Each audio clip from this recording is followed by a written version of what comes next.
Thursday, March 26th, Nonviolent Communication. I forgot to hit record, so you're going to be watching or listening to the Facebook chat and video. The audio's a little off until we get about 20 minutes in, and then it kicks up to the good quality.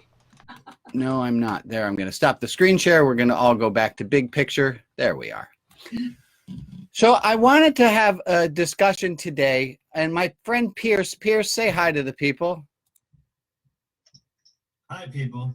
This is my friend. Hi, Brian's garden. Hi, Pierce. So Pierce, tell people how you and I know each other. Rabbi Brian and I met at Magic Camp, where I attended for 6 summers, where Rabbi was / still is. Yeah. Magic Camp counselor. I don't know if all of you know this, but I was a here we go. Here's a little magic trick for you. Ah! All right. I go. It's one of the ways that I became a really good teacher was I started teaching at Magic Camp when I was 16 years old, and now I go back and I'm the dean of instruction at Tannen's Magic Camp in Bryn Mawr, Pennsylvania, every summer. Hopefully this summer we'll be able to do it again. We'll see. And Pierce was a camper there a long time ago, and we struck up a friendship years later. Mm-hmm. Well, I guess we continued our friendship. Our friendship just deepened. I think so, yeah. And you and I have had a lot of conversations, and I asked you to come to talk with the people about one thing in particular. I don't how you want to introduce your topic. Sure. Yeah, so I teach and study social emotional learning, as well as combining it with institutional politics. And the foundation of my social emotional learning is a practice called nonviolent communication. And I'm going to hold up, here's a book. This is Nonviolent Communication by Marshall B. Rosenberg. How many of you have ever heard of nonviolent communications and NVC? You've heard of it. And most of what I had heard about nonviolent communication until Pierce kicked my butt was that nonviolent communication, you can just have a very easy understanding is I'm not going to say anything mean. That's nonviolent communication.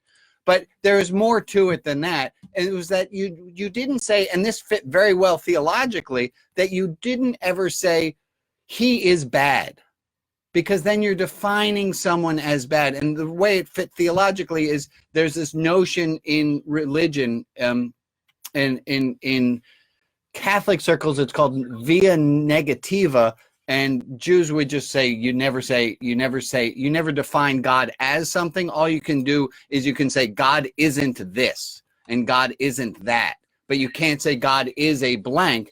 And the idea is that if you say this child is bad, well, that's really limiting. And that was my main understanding of an NVC, nonviolent communication. But there's more to it. Pierce, help us out. Totally, yeah. So. Oh, and wait. I gotta interrupt before we get there, because what we did yesterday is going to lead into today, and yesterday we talked about 5 different things. Here's your quiz, people. Okay. Do you remember the 5 different things we learned about yesterday? Give me one of them. Jealousy. Well, we learned about jealousy. That jealousy being a very healthy response to seeing someone can do something you can't do. And what else did we learn? Give me another one. Fear. We learned about fear. We learned how fear is an emotion that protects us from harm. We also learned about I got anger. I know the other people are saying the right one. We talked about anger, how when you don't get something you want, it can protect you. Go ahead. And the others?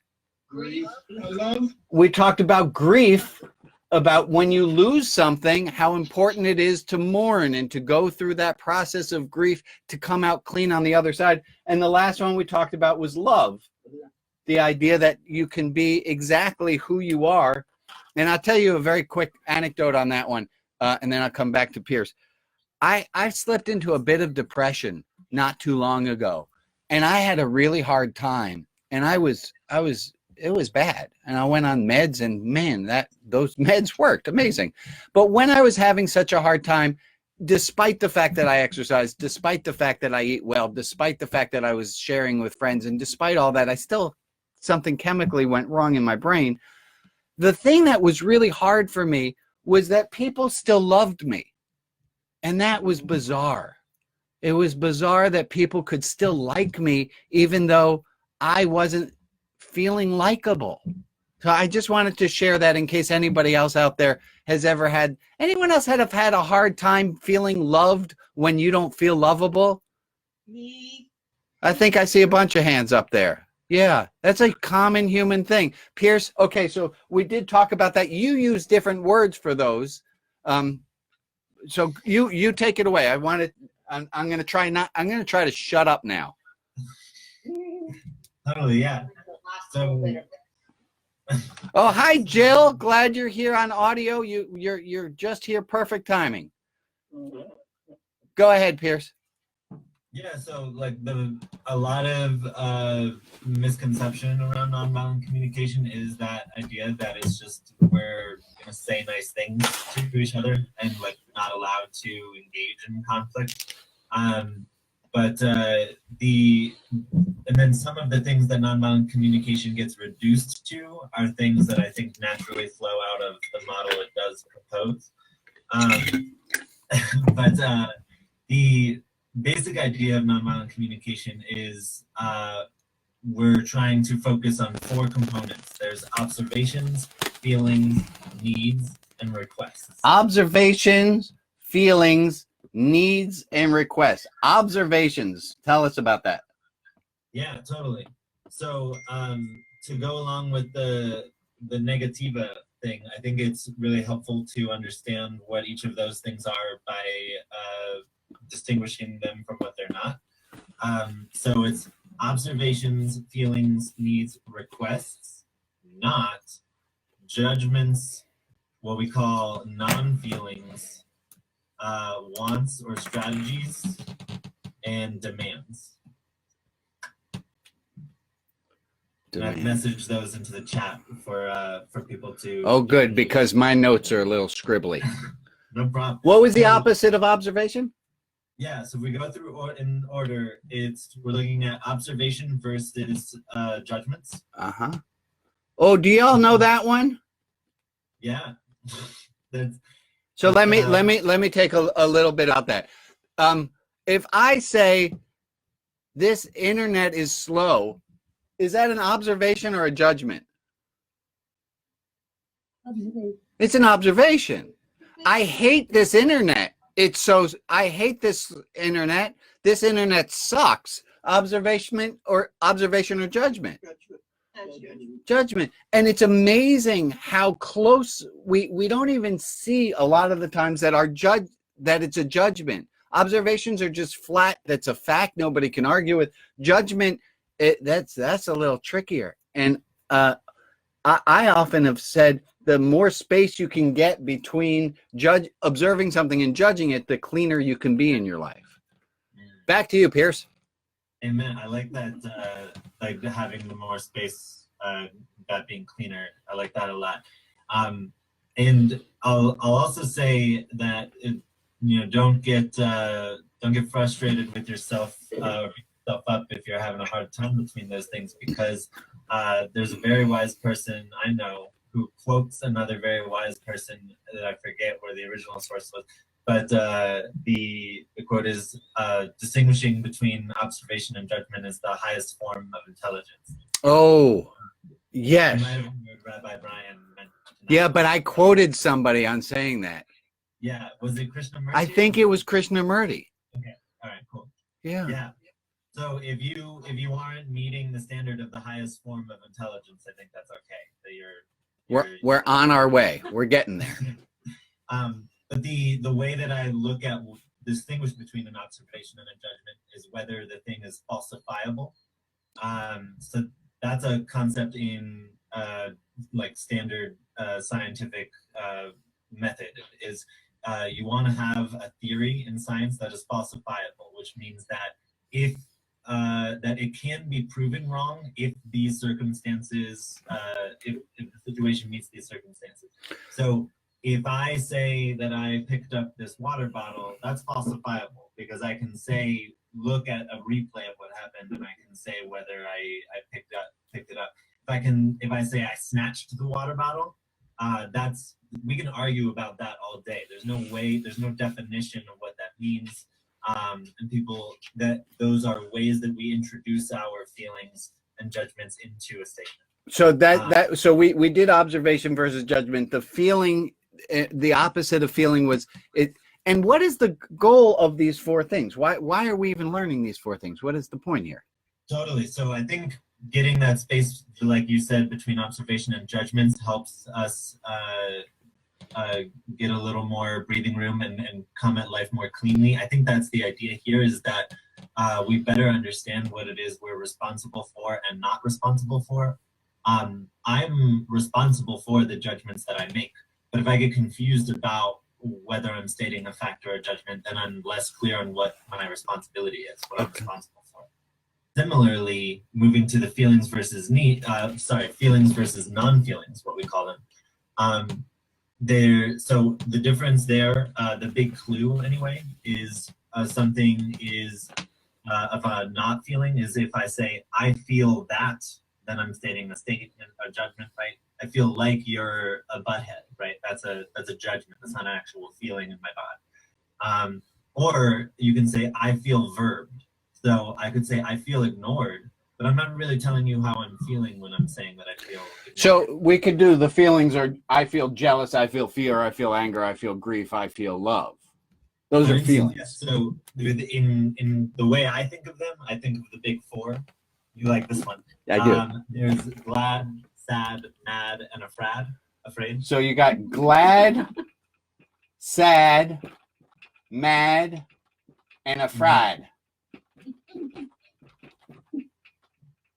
So I think that most feelings can be pinpointed with those or a combination of those. And in nonviolent communication, there's actually, we call love a need rather than a feeling. But we can get to that when we get to the needs part. But the idea there is that I'm responsible for the feelings that I have. And if I say that I feel ignored, for instance, we'll take that example. I feel ignored. I'm now putting my responsibility for my feelings onto you by telling you that you shouldn't be ignoring me. Because saying I feel ignored is actually a judgment of the thing you're doing to me. It's not a feeling in my body. Marshall Rosenberg likes to use that example too, because sometimes when he thinks that someone is ignoring him, he feels extremely grateful that that person is leaving him alone, right? So his feeling is happy. But if someone is ignoring him and he wants more attention than they're giving, then he might feel sad or angry. So the whole, I'm just going to zoom out for a second. The whole idea here is to do clean living, is for us to be as clean as we can in what we're doing, of not judging things as much so that we can see it clearer, to keep our feelings clean so we're not putting them on other people. Totally. We talked a little bit about that with anger, about getting angry at the right person, at the right time, the right amount, for the right reason. It's trying to, we're talking about clean living here. Mm-hmm. And I like to, I like that clean reference, because I like to think of clean pain versus dirty pain, where clean pain is the pain that comes from confronting from taking responsibility for what we're responsible for. I think of it as like the pain that comes when you put like antibacterial on, whereas dirty pain is the pain that comes from not taking that responsibility, and that's the pain that comes from leaving an infection, letting something get that way. And so in that sense then of the responsibility, how are we responsible for our feelings versus non-feelings? I like to use the analogy, I think of feelings as like a baby that's been left on our doorstep and someone rang the doorbell and ran away. I'm not responsible for the fact that a baby showed up on my doorstep, right? You can tell me something and I might feel anger in my body, and I'm not responsible for the fact that anger showed up in my body. But I am responsible now. There's a baby on my doorstep, and the baby's name is anger. Now I got to do something about the fact that there's a baby on my doorstep. So I'm responsible for my feelings in that way. I'm not responsible for the fact that they showed up, but I now have to take care of them. Okay, I want to try. All right, I want to see that we understand this. Can someone give me a example of a distinction between an observation and a judgment? This is an observation versus this is a judgment. Can somebody be so brave as to try that? Derek, is that you volunteering? No, I wasn't volunteering, but let me think. Well, I've got to think about it for a minute. Oh, I got one for you right now. Rabbi called on you. Is that an observation or a judgment? That's an observation. Damn that rabbi. He called on me. All right. Let's try with somebody else. I'll tell you how I'm looking for volunteers is that you're unmuted. Oh, Shirley Wayness, observation versus judgment. Give us one. Observation is I woke up this morning. Yeah. A judgment is this morning sucks. Fantastic. And I hope you're having less pain today, my friend. I am, thank you, dear. Good. Feelings versus non-feeling. That was a harder one. Denise, is that you with a thought? Wait, I got one for you. I feel put on the spot. Is that a feeling or a non-feeling? I'm using the word feeling, but is that one a real feeling? I feel put on the spot? And how many of us would say that one's not a feeling? The feeling is I feel embarrassed, I feel scared, I feel ashamed. Yeah. Pierce, you want to judge us out on this one? Sure. So I think for me, the big indicator there is you're saying I feel verbed. I feel put on the spot. So I'm saying I feel put on the spot by Rabbi Brian. What I'm saying is that my judgment is that Rabbi Brian put me on the spot. Okay, let's try another one. 'Cause that's hard. That's hard, this feeling one. I think the observation and judgment's a little easier. Oh, go ahead, Mike. What do you got? Well, you're just getting into hybrids. So that's when things get complicated. So keep it simple. Keep it simple. So, Mike, how Observation and a judgment. how are you feeling right now, Mike? Actually entertained. I feel entertained. Now let's take a question. Is entertained a feeling or is that a non-feeling? It's a verb, so it must be a non-feeling. We're going to say that's a non-feeling because it's a verb. Pierce, help us out. Yeah, I think the general rule of thumb, right, is the I feel verbed thing. With entertained, there's, I think, generally more understanding of what someone feels when they feel entertained, right? I wouldn't say I feel entertained if I were feeling anger usually. But if I'm watching a horror movie and I feel entertained, maybe what I'm feeling is fear. Right. So as long as it fits one of these 7 words, I feel jealous, fear, anger, grief, love, afraid, mad, sad, or glad, we're safe. People are a little confused about this word verbed. I've been verbed. That's new lingo. Can you say a little bit more about Exactly. Pierce? Yeah, totally. I'm gonna do a Rabbi Brian style reference, and I'll write insert verb here, and then add ed. So it just means I feel, and then the past participle of the verb. I feel entertained. That's so as long as we're staying clear, the feeling is a feeling, and not I feel for him. Yeah. I feel for him. That's not a feeling. We're using the word to feel, but that ain't a feeling. Because the him in question might be feeling glad or might be feeling depressed, in which case I feel for him would mean 2 different feelings. So going back, I feel put on the spot. Is that a feeling or not a feeling? I would say that's a non-feeling. No, I didn't want you to answer that. I wanted everyone else to answer that. I think that would be a judgment. That would be a judgment. Yeah, thank you, Marcus. Good. Oh, and KD. Hi, Kathleen. Glad to see that you're here. Whew, we're deep in. All right, so we got to try to be as clean as possible. And what Pierce, before we move on, what's the goal? Why be as clean as possible in our language? Why? What does this give me? So the purpose of nonviolent communication, as stated by Marshall Rosenberg, is to create the quality of connection such that everyone's needs get met. Okay, so say that whole sentence again, because it was a beautiful sentence. Totally. So there's two components there. So the purpose of nonviolent communication is to create the quality of connection such that everyone's needs get met. So the more people are doing judgments and non-feelings, the more garbly and confused it is, and the less we're actually connecting with each other. Exactly. Yeah. I think it's important to point out that the nonviolent communication is not actually about the words, right? I can say I love you in a way that violates your needs and your boundaries and is actually telling you, shut up, don't bother me, right? Your concern that you're bringing up is not a big deal. Gotcha. And I can say, hey, butthead, in a way that encourages relationship and connection and intimacy. And that both of those things happen every day. So the goal is to have clean communication so we can have connection. Mm-hmm. And meet our needs and meet the needs of others.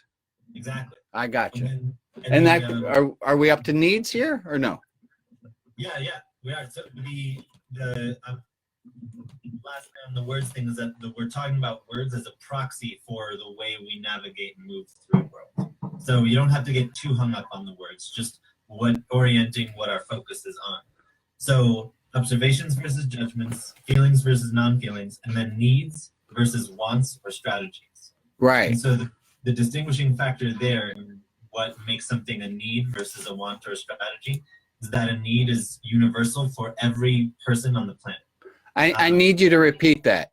Is that a need or a want? Wait, because I know I deliberately said that. And was that a need or I need you to repeat that. You said that if it's a universal thing, it's a need. That's our clue. If I say I need you to repeat that, that's not a universal thing. No. So that was a want. And more properly, I should have said I want you to repeat that. Yeah. Okay. Taking more responsibility for your wants. Right. Because it's not wow. Katie's raising her hand. Go, Katie. Okay, so this is more pedestrian and I missed the observation part, but maybe that connects to, I've never talked to you before, so I don't know what you guys are talking about. You're doing good, Katie. You're doing good. Just on a more pedestrian level, I have noticed that, well, I'm working on my own communication because of what's happened in the background of my own family. And I have noticed, because we were in a really controlling environment where there were children who were the golden child for a minute. So I was the scapegoat child. I didn't even know what that was till last year. But I've noticed that we're passive aggressive. I noticed we're controlling. I noticed one member of the family is incredibly passive aggressive, like classic. But what I've noticed in my own conversation is what I do that is inaccurate. And that sometimes a lie will come out of my mouth and I won't know why. And it's because I don't want to be judged. So I will back up and correct that if it's reasonable to do that. Or if not, if it makes a big deal of it, I'll just go on and try not to do that. I like what he said about the butthead thing, because my brother called me a shithead and he thought that was affectionate and I hung up on him twice. It's like, yeah. Like that. So fix it. Good. And, yeah. Thank you, Katie. To talk to people if they're gonna do that. You're right. I love that. So we can use this as a litmus test for how if we want to stay in relationship with other people. Are they constantly filled with judgment, non-needs, and throwing us their wants? It also brings up the fact that within communication, both people have to understand what the words mean. Katie, your brother called you a shithead. He was being nice, and you took it the other way. It's the same word. It's how you interpret the word. Yeah. Well, he hadn't talked to me in a year. He called me very emotional. It was completely unexpected. And, there was no reason to call me that at all after all the treatment in the family. But Oh, I'm sorry, hon. Sorry, Katie. I want to get through to the request part because we're going to run to a time limit. So I think we got an idea, observation versus judgment. We want to be clean about that. We want to be clean about talking about our feelings versus saying non-feelings. We want to be clean about, is it a need? Is it something everybody needs? Is it a real need, or is it just, this is what I want? All right. And then help me on the demands versus request. Totally. So then request versus demands, the way we distinguish between those is if I make either a request or a demand, the person in question can say no without my inflicting some kind of punishment. And so can you repeat that? All right. So that was a request, or was it a demand? Right. So can you repeat that? Was that a request or a demand? And that's a great question. Let's put that one to the group. So I think it depends on what the quality of me is. Am I an asshole and I'm going to take it out on you because you didn't repeat it? Then it was a demand. Yeah. So we don't know. We don't know if it's a request or a demand, except until we find out afterwards, or we have to judge the person's character. So I got a request for you, Rabbi, is that I'm going to say something to you, and I would like for you to respond no by declining what I'm going to say. Okay. No. Hey, Rabbi Butthead, would you just end this video already? I'm getting hungry over here. No. Okay, fine. That's your prerogative. Whatever. So, like, it sounds a lot like I was making a demand at the beginning, right? But when you say no, I'm not out to get you. So you were doing something that sounded like a demand, but because you didn't take it out on me afterwards, it actually was a request. Totally. In which case, fascinating. In which case, the frustration in my voice that we might have heard might have been just an expression of how I was feeling rather than throwing a demand at you and pinning something on you. But now, so we're getting at these 4 things that we want to focus on and differentiating from each thing. But there's, on the one hand, there's the expressing all this side, an observation versus a judgment and the rest. And then on the other hand, there's hearing all that. So it might be the case that I'm making a request, even if I put it really nicely, like, hey, Rabbi Brian, I was wondering if you could do this for me. Do you think that would work? Right. And then I say no. And then if you act out on me, if you take it out on me, it wasn't a request. It was a demand. Yeah. But even if I am then making a genuine request and I'm not going to punish you, you might hear. I might have heard it as a demand. Exactly. Right. It's really confusing, this last one. Exactly. Becky has a question. Yeah. Not everybody is equal, although I think everybody's equal. But if you look at work, you have a boss and you have an employee, and the boss says, I would like for you to do this. Parent, child, I would like for you to take out the garbage. And they go, yeah. Totally. Exactly. Thank you, because most social emotional learning and most nonviolent communication education presumes that we're talking about people on an equal footing. And so a lot of my work, especially then, is bringing this kind of content into an analysis where, okay, when you have 2 middle-class white folk talking to each other, that's one thing. When you have a wealthy white boss talking to a working class employee of color, that's another thing. And so in that setting, a boss saying, I would like this, can actually be a very strict demand. Even if the boss thinks that they're doing it nicely. Exactly. And even in the setting of like a boss saying, hey, employee, can you tell me how you feel about this? Asking for someone's feeling when they're in a position that is accountable to you and dependent on their paycheck and rent and healthcare and food, all of that, that is coercive in itself. Just a person in power asking for a feeling from an employee. This makes me really not want to go upstairs and parent. Yeah. And that can be often where we get tripped up sometimes, is if someone says to me, I would like, or even just an observation like, hey, Pierce, I noticed that you did this thing the other day, and I hear the judgment already because I've been raised by parents, and I don't mean me personally. I think this is culturally true for most of us. We're raised by parents and bosses and people in power who try to present their demands in ways that sound like non-demands. Requests. They try to present their judgments in ways that sound like observations. So when people tell me, hey, Pierce, I noticed you did a thing yesterday, what I hear is they're calling me a bad person. And that's because so this gets really layered in. Definitely. So it can be what the thing they said and might have been an undeniable fact, but what I'm hearing is that now I have to be ashamed of myself. Oh, I'm going to try something. I don't know how this is going to work. I'm going to give everyone homework. I'm not sure how that's going to work on requests and demands, but I'm going to give everyone a piece of homework. And how you hear it, I'm pretty sure you have the sense that I ain't going to punish you if you don't do it. So I think it's going towards request, but I'm not exactly certain. I'm going to give everyone homework that in the next 23 hours, you do your best to do the O, the F, or the N, and to pay attention to your statements. And once you make a statement, it's to wonder, was that one a judgment? Was that an observation? And to just really to parse out that. And when you say, I feel this, was it a feeling, or was it one of these, or was it a verb?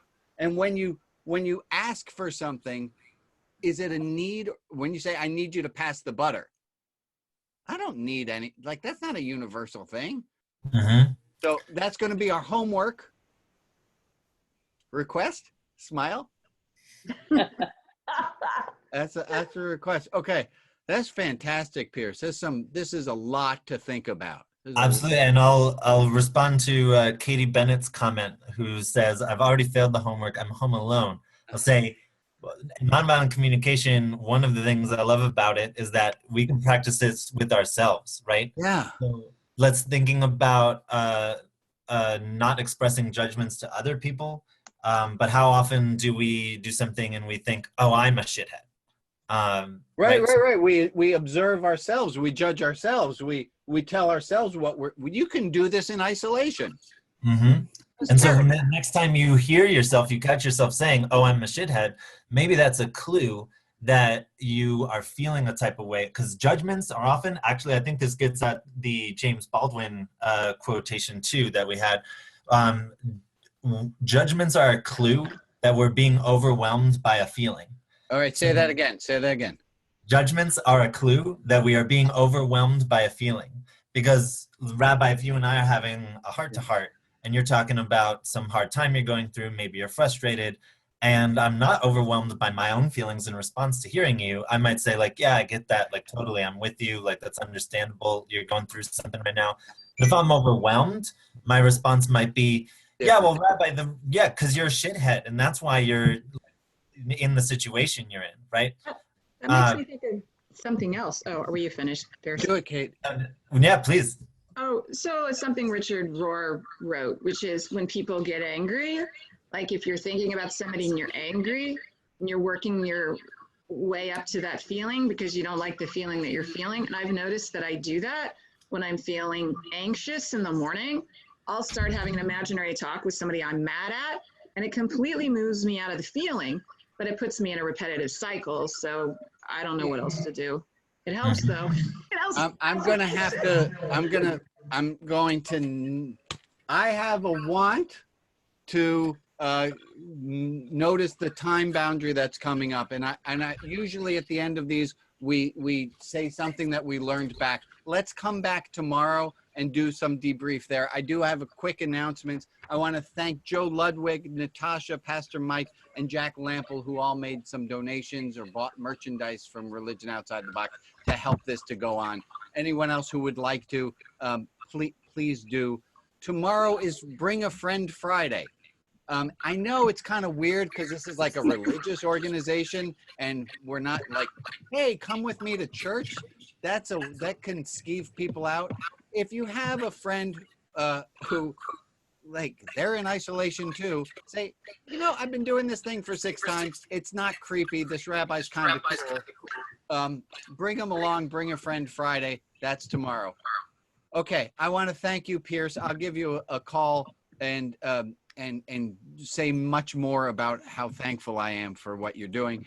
This is how we end. I'm going to unmute everybody and give everyone a chance to say goodbye to each other and to do a shout out of thanks to my friend Pierce, who was here. Marcus wants the name of the book before you go. All right, we'll put it in the chat. Thanks. Bye. Thank you, Pierce. Thank you, Rabbi Brian. Bye. Thank you, Everyone.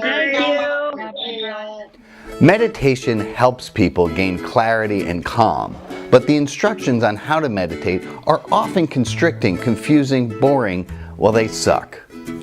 I'm Rabbi Brian Zachary Mayer, and this is Meditation is Magic. Join as I teach Stallion and Dragon a bit about mindfulness and the 4-letter secret to meditation. Have you ever thought, I wish meditation were as simple as magic? Now it is. Meditation is magic. Meditation is Magic is parental advisory, explicit content. Teens make certain to advise your parents. I want to learn meditation with Meditation is Magic. It's explicit, fancy word for clear. Also, the horse dropped the F-bomb.